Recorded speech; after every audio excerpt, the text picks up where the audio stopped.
오늘은 성장하면 해결된다, 성장하면 해결된다라는 제목으로 하나님 말씀 증거하도록 하겠습니다. 야고보서 1장은 앞부분에서 시험의 두 가지 성격에 대해서 살폈습니다. 첫째는 굳이 말하면 시험이라고 표현되어 있지만 시련의 의미의 시련, 시험이 있고 유혹이 있다는 것입니다. 시련은 테스트, 유혹은 템프테이션.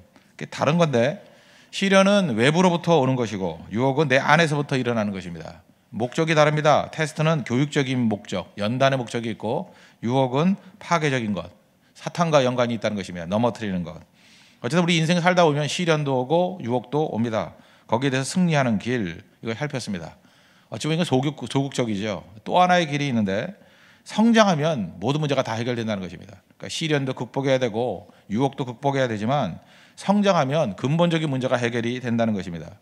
중고등학교 때 많은 문제들이 있었죠. 사춘기 때 얼마나 문제가 많습니까? 근데 사춘기 때, 중학교 때 중학교의 문제를 다 풀어서 고등학교 간 겁니까? 고등학교 때 문제를 다 풀어서 대학교 간 겁니까? 아니죠. 10대에 크나큰 문제가 있었는데 20대가 되니까 다 해결돼 버립니다. 20대의 많은 문제들 지금 굉장히 고민같이 보이지만 이제 30대가 되면 내가 그때 왜 그런 고민을 했지 하고 다 사라져 버린다는 것입니다. 그래서 그런 얘기가 있죠. 세월이 약이라고, 시간이 약이라고. 그러니까 시간 지나면 해결된다. 무슨 얘기입니까? 성숙하면, 성장하면 해결되는 많은 문제가 있다는 것입니다. 그리고 신앙에 있어서도 마찬가지입니다. 성장하면 해결될 문제가 너무너무 많이 있습니다. 그래서 너무 매달리지 말고 그냥 성장해라. 시간 지나면 된다. 더 신앙생활 하다 보면 나중에 풀린다. 그 얘기가 바로 이 성장하면 해결된다. 그 얘기하고 똑같다는 것입니다. 그러면 성장에 있어서 핵심적인 게 뭐냐? 오늘 야고보서는 두 가지를 얘기하고 있습니다. 말하는 것과 성내는 것.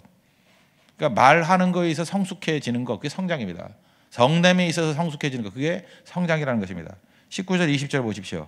내 사랑하는 형제들아, 너희가 알지니 사람마다 듣기는 속히 하고 말하기는 더디하며 성내기도 더디하라. 사람이 성내는 것이 하나님의 의를 이루지 못함이라. 그러니까 두 가지 부분에 있어서 성숙함을 이루어야 진정한 성장이 있다는 것입니다. 말하기와 성냄. 근데 우리 신앙생활을 오래 하는 사람 같이 보여도 미숙한 사람들의 특징이 뭐냐면 말 함부로 합니다.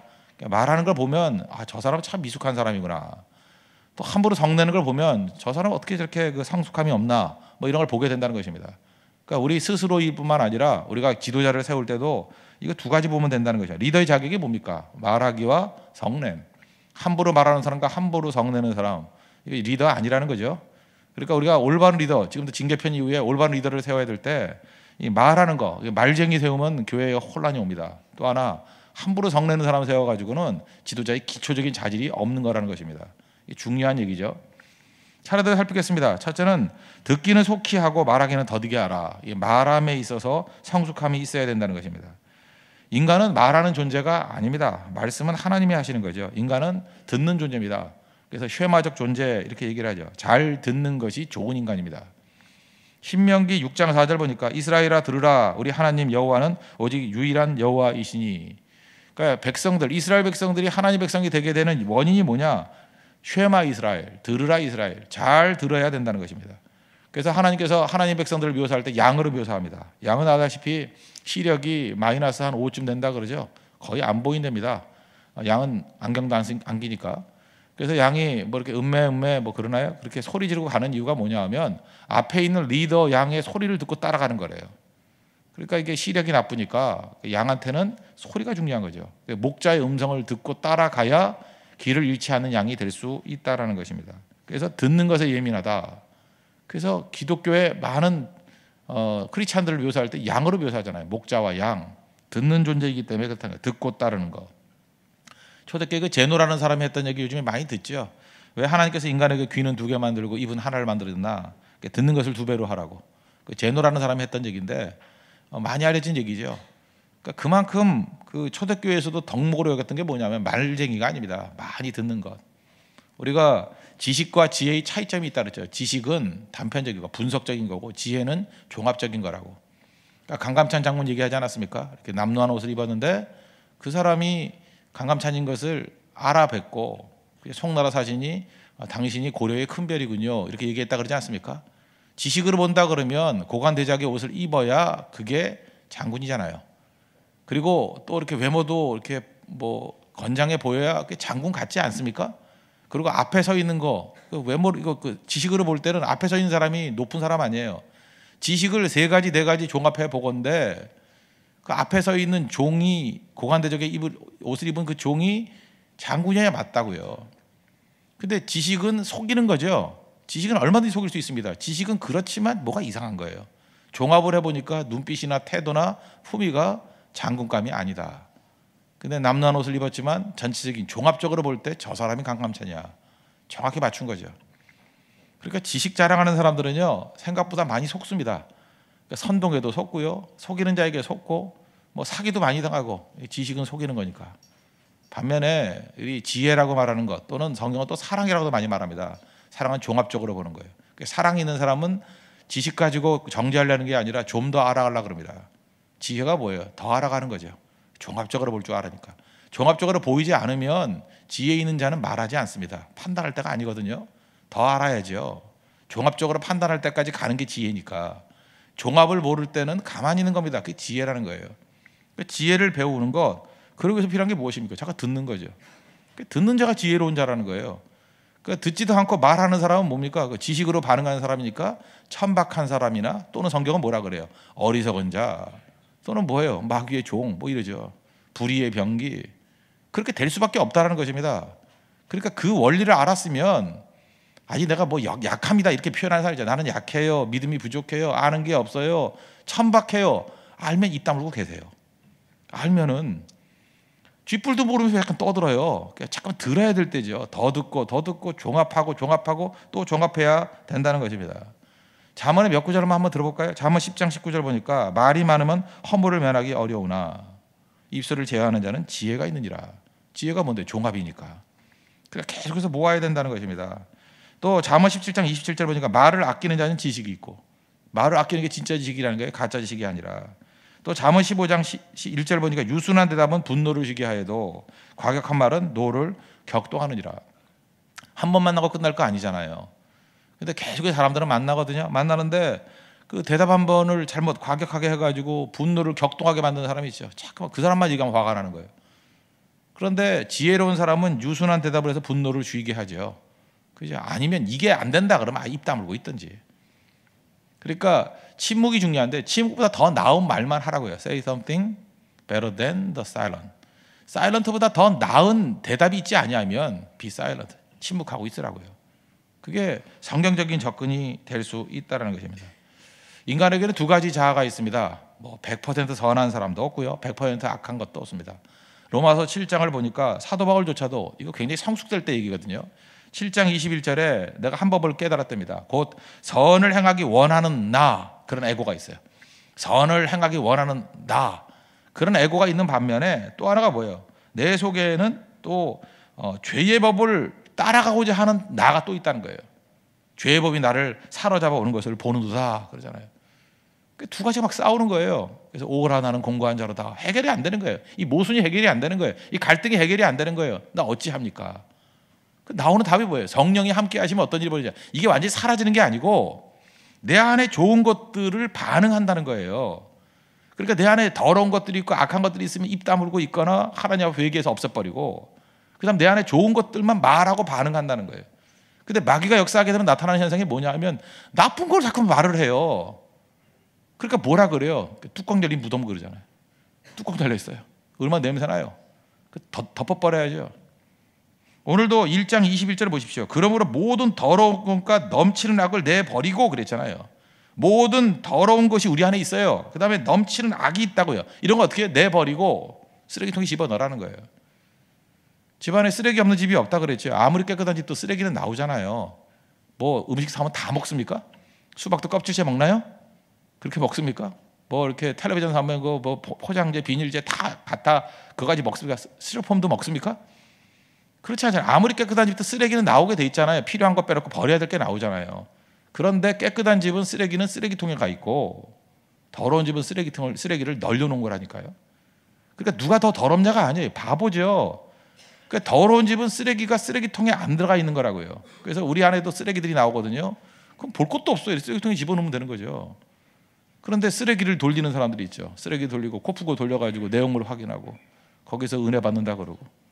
그러니까 문제가 되는 거라는 것입니다. 오늘 그 얘기예요. 모든 더러운 것과 넘치는 악은 버리고예요. 버리고 내버리고 그 다음에 마음에 심어진 말씀을 온유함으로 받으라. 말씀 받고 말씀을 외치는 종이 돼야 된다는 것입니다. 그러므로 여러분들 이런 겁니다. 그 옛날에도 뭐 교사들 중에 그 어리석은 교사 중에 하나가 있죠. 밤새도록 고민하다가 자기가 이제 의심스러운 문제가 있어요. 그러면 주일학교 학생들 앉혀놓고 너 이런 의심 해봤어? 그러면서 자기 의심을 이렇게 간증하는 사람들 있죠. 그 바보죠. 그 자기 쓰레기를 왜 애들에 모아놓고 그 쓰레기를 전달하고 있어요? 그렇잖아요. 그런 것들을 입 다물고 있고 자기가 믿고 확신한 바, 그다음에 잘 모르겠으면 성경 말씀 증거하라는 내용들만 믿음 가지고 증거하고 나머지는 입 다물고 있어야 된다는 것입니다. 그래서 성숙지 못한 사람들이 너무 교제가 많아지면 그 교제가 악으로 가요. 그래서 교제도 그냥 계속 한다고 교제가 되는 게 아니에요. 그래서 성숙지 못할 때는 믿음의 교제를 할 수 있는 분량이 있습니다. 한 10분 정도 교제하면 더 나올 거리가 없으면 중단하고 해산해버리세요. 그 모여가지고 되는 게 아니라고요. 10분 동안 말씀 나누고 40분 동안 마귀 메시지 나누고, 그러니까 문제가 되는 거죠. 그러니까 그만큼 능력이 안 되면 그 시간을 줄일 필요성이 있다고요. 우리 남녀간의 교제도 그렇지 않습니까? 처음에는 한껏 꾸미고 한껏 가식적인 모습으로 10분 딱 만나는 거 아니에요. 제일 예쁜 모습, 제일 멋있는 모습, 우아한 모습, 그리고 집에 가서 퍼지고, 그러다가 이제 20분 들고 30분 들고, 그러다 보면 성숙된 모습을 점점 보이다 보면 교제를 통해서 서로 성숙해진다 그러잖아요. 그게 교제의 능력이라는 것입니다. 그러다가 나중에 교제가 끝나서 결혼하고, 물론 그 다음에 본질이 다 드러나겠지만 그래도 그런 과정 속에서 다른 사람들의 어떤 그 압박이라는 게 그래서 중요한 거예요. 그거를 맞추다가 자기가 성숙되지는 거라고요. 속이는 게 아니고, 그게 교제를 통해서 나누는 능력이라는 것입니다. 여러분, 다른 것보다 말에 있어서 은혜스러운 말을 하십시오. 에베소서 4장 29절 보니까 무릇 더러운 말은 너 입 밖에도 내지 말고, 이게 첫 번째예요. 오직 덕을 세우는데 소용되는 대로 선한 말을 하여, 그 말이 선한 말인지 아닌지를 어떻게 할 수 있냐? 듣는 자들에게 은혜를 끼치게 하라.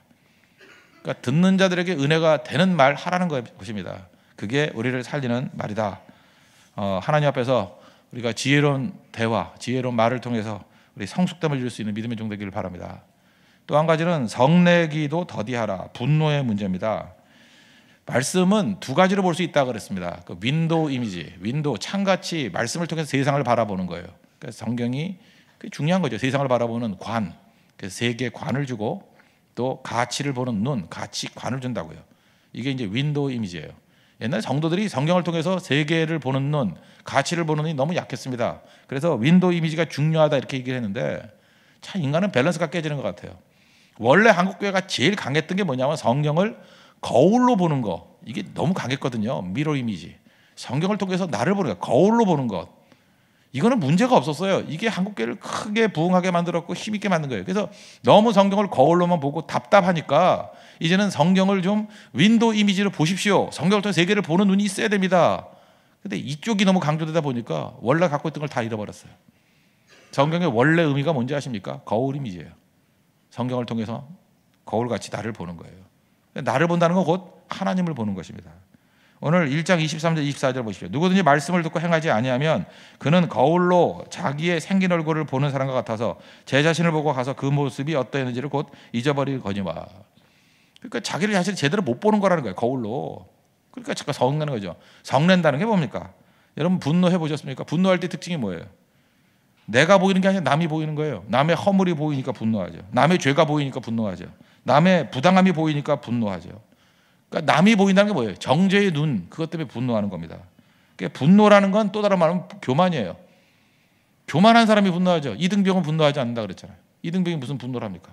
분노한다는 건 뭐예요? 내가 힘이 있다라는 거예요. 힘이 있으니까 그 힘을 표출하려고 하는 것이 분노로 드러나게 된다는 것입니다. 그런데 성경을 거울로 바라보면 제일 먼저 보니까 하나님이 보여요. 하나님이 보이고, 하나님이 보인다는 것은 곧 내가 보인다는 것. 이걸 좀 이해하기 위해서 제가 옛날에도 뭐 이런 비슷한 그 이야기를 했던 적이 있는데, 실제로 같이 섬기던 집사님이셨습니다. 굉장히 조용하고 신실한 집사님, 뭐 그런 거 있잖아요. 그 여집사님들 가운데도 굉장히 품위가 있으신 분. 근데 제가 그 교회 근처에서 이렇게 지나가다가, 점심 먹고 지나가다가 뭐 이렇게 시끌벅적 사람들이 한 20-30명 모여 있더라고요. 보니까 좀 깜짝 놀랐습니다. 그 집사님이 동네 또 다른 여자분하고 싸우는 거예요. 얼마나 기세등등하게 싸우는지 도저히 기가, 두 분 다 보통 기가 아니에요.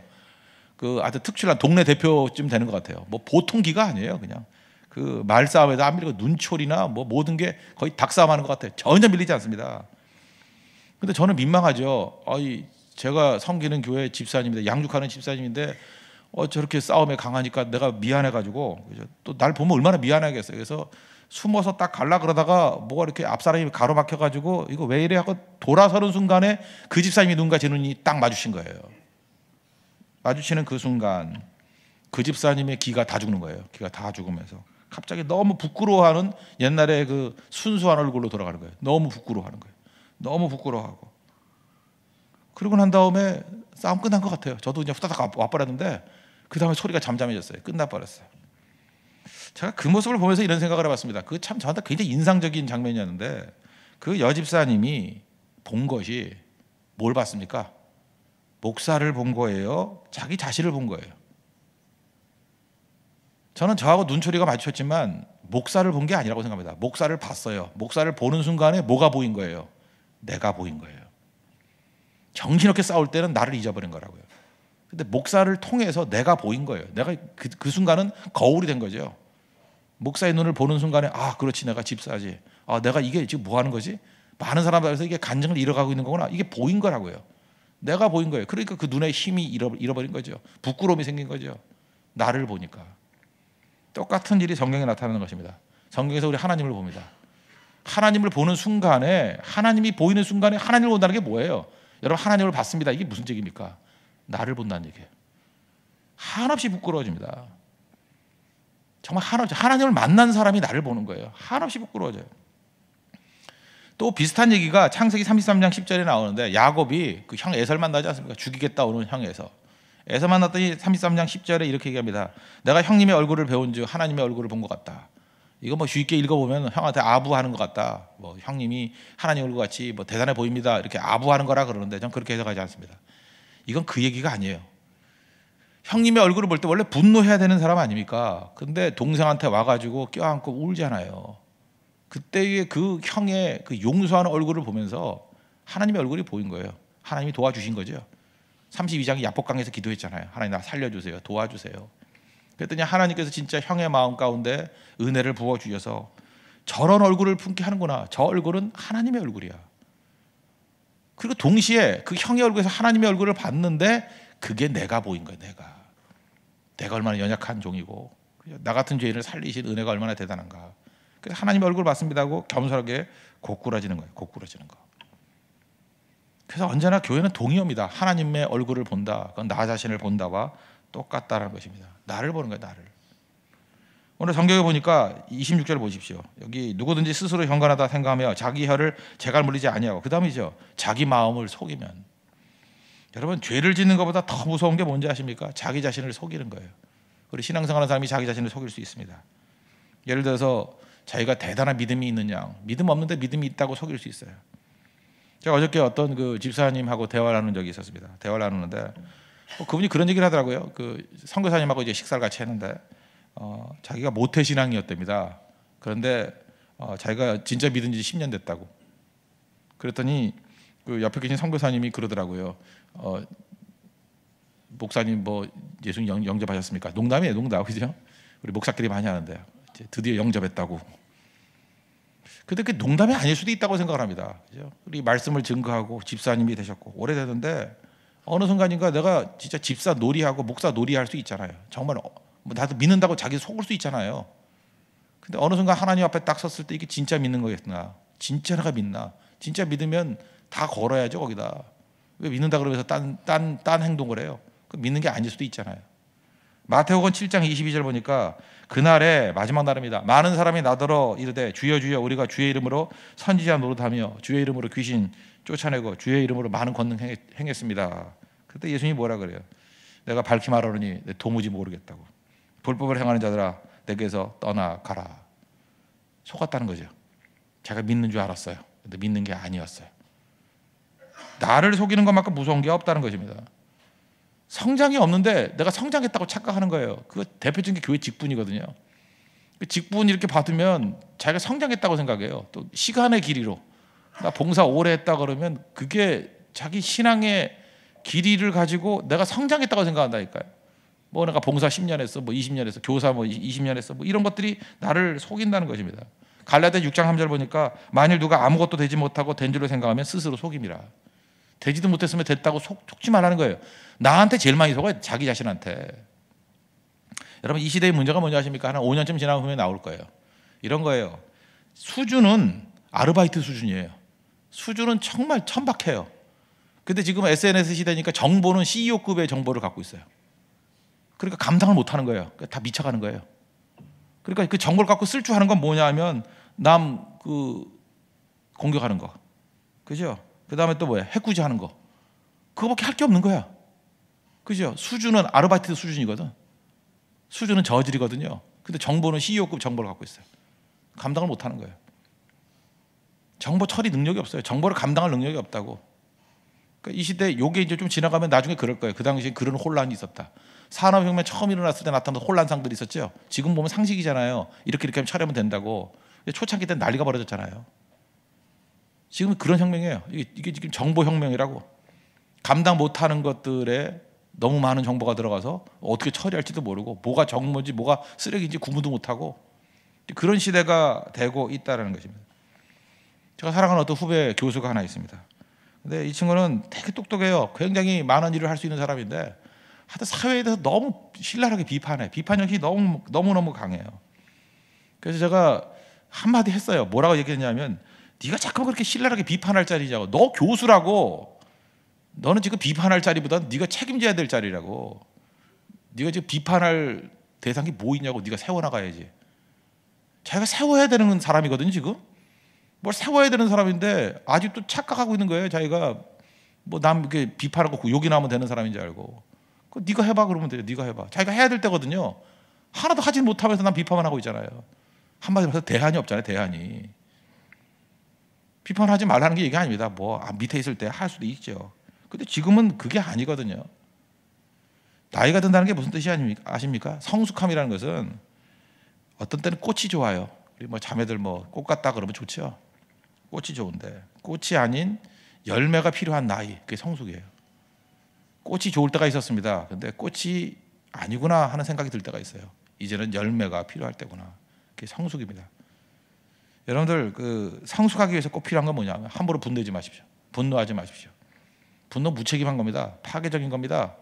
그리고 하나도 의를 이루지 못합니다. 성경에 나오잖아요. 의를 이루지 못하는 게 뭐예요? 열매 못 거둔다는 거예요. 분노를 통해서 무슨 열매 거두니까? 다 깨버리는 거니까. 우리 교회가 성숙한 교회가 되고 우리 성도 한 사람한테 성숙해지기 위해서 꼭 필요한 거 말에 있어서 듣기는 속히 하고 말하기는 더디하라. 은혜를 끼치는 말을 하고 분노가 아니라 거울과 같이 나 자신을 바라보고 하나님 앞에서 애통하는 자가 되십시오. 그 애통하는 모습이 있을 때 거기에서 파워가 나오는 거지. 분노에서는 절대로 파워가 나오지 않습니다. 하나님 앞에서 하나님을 바라보는 눈, 그리고 나 자신을 바라보는 눈, 절대로 자기를 속이지 아니하고 하나님 앞에서 죄인됨을 깨닫고 애통의 능력으로 나아갈 수 있는 하나님의 거룩한 종 되기를 축원합니다. 다 같이 자리에서 일어나겠습니다. 214장 1절 찬양하고 기도하도록 하겠습니다.